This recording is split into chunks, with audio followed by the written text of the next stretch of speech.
சனாதன இந்து தர்மத்தை நேஷனல் ரிலீஜியனாக கொண்ட, அபிஷியல் ரிலீஜியனாக கொண்ட நாடுகளோட ஜிடிபி தான், நாடுகள் சொல்றது நாடுன்னு சொல்லலாம், ஏன்னா அது சிங்கிள் தேசமா தான் ஆக்சுவலா ஃபங்க்ஷன் ஆயிட்டு இருந்திருக்கு.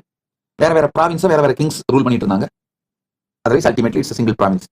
இந்த ஹிந்து சிவிலைசேஷனல் நேஷன் அதோட ஜிடிபி வேர்ல்டோட ஜிடிபியில 40%.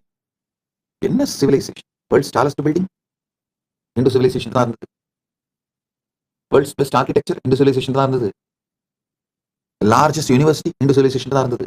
ஆக்ஸ்போர்டும் இந்த யூனிவர்சிட்டிஸ்லாம், ஸ்டான்ஃபோர்ட், ஆக்ஸ்போர்ட், இந்த யூனிவர்சிட்டிஸ் திறக்கிறதுக்கு மச் மச் பிஃபோர்ங்க. அதுக்கெல்லாம் ரொம்ப முன்னாடி பல ஆயிரக்கணக்கான ஸ்டூடெண்ட்ஸ் படிச்சுட்டு இருந்த மிகப்பெரிய யூனிவர்சிட்டிஸ் ஃபங்க்ஷன் ஆகிட்டு இருந்த நாடுங்க. தக்ஷசீலா யூனிவர்சிட்டியை ராமாயணம் மகாபாரதம் ரெண்டுத்திலையும் மென்ஷன் பண்ணப்படுது. மகாபாரத டாக்குமெண்டேஷன் 10,500 ஸ்டூடெண்ட்ஸ் இருந்தாங்க அந்த டைம்ல. அதே மாதிரி டெல்ஹாரா யூனிவர்சிட்டியை சைனீஸ் டிராவல்ஸ் யூன்சாங், இட்சிங் இவங்கெல்லாம் அவங்களுடைய டிராவல் அக்கௌண்ட் மென்ஷன் பண்றாங்க. நலந்தா யூனிவர்சிட்டி டாக்குமெண்ட் பண்றாங்க. சாரதாபீட் டெம்பிள் யூனிவர்சிட்டி டாக்குமெண்ட் பண்றாங்க. ஆதிசங்கராச்சாரியார் இந்த சாரதாபீட் டெம்பிள் யூனிவர்சிட்டியில தான் 6th சென்ச்சுரியில படிச்சிருக்காரு. enough literary records. இந்த சாரதாபீட் டெம்பிள் யூனிவர்சிட்டி அட்லீஸ்ட் 2500 இயர்ஸுக்கு இருக்கு. நல்லா புரிஞ்சுக்கோங்க. சாரதாபீட் டெம்பிள் யூனிவர்சிட்டி காஷ்மீர், காஷி, காஞ்சி இந்த மூணுத்துலயும் இருந்திருக்கு. மிதிலா யூனிவர்சிட்டி, மிதிலா நேபாளில் இருக்க மிதிலா யூனிவர்சிட்டி இருந்திருக்கு.